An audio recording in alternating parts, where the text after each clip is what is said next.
to the side is that it creates more of an interesting look. You're putting the barber in the right third, whereas you're using the left and the center as the environment. Looks a lot better than if he was centered and then you have the environment there.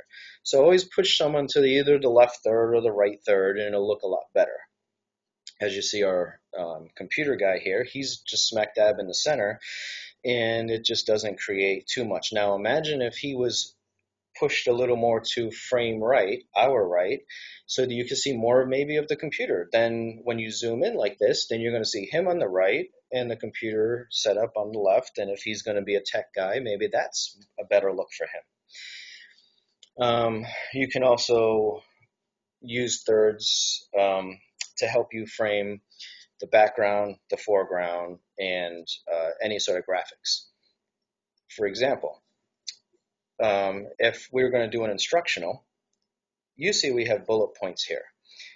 Technically, this setup of this slide is kind of a third setup, where we have our subjects on the right-hand side. Of course, we got some on the bottom too, but say like you have our subjects on the right-hand side and our information on the left. Think about if the guy with the great lighting was going to be talking about how he started up an app startup, for example, since we're talking about apps and video.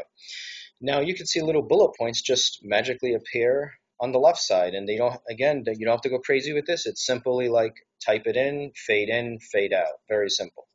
We're going to show you an example of that in a little bit on how to do awesome, very simple, plain, I don't want to say plain, I should say simple and clean type.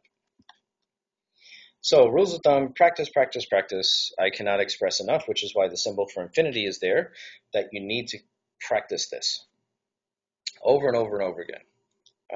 Now, what I mean by practice, practice, practice is not just shoot a lot of videos, but practice you on camera. Do a lot of tests before you do the final one. Look in the mirror, because 1 minute of actual time, you should do a minimum of 10 minutes of practice.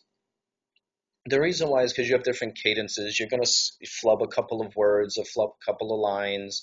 And don't write like you're writing a blog and then expecting to read a script, because most likely you're not an actor. So just write in normal ways that you would talk and communicate. And then just, what works for me is that I just have kind of touch points that I want to get to. And then I'll just fill in the blanks.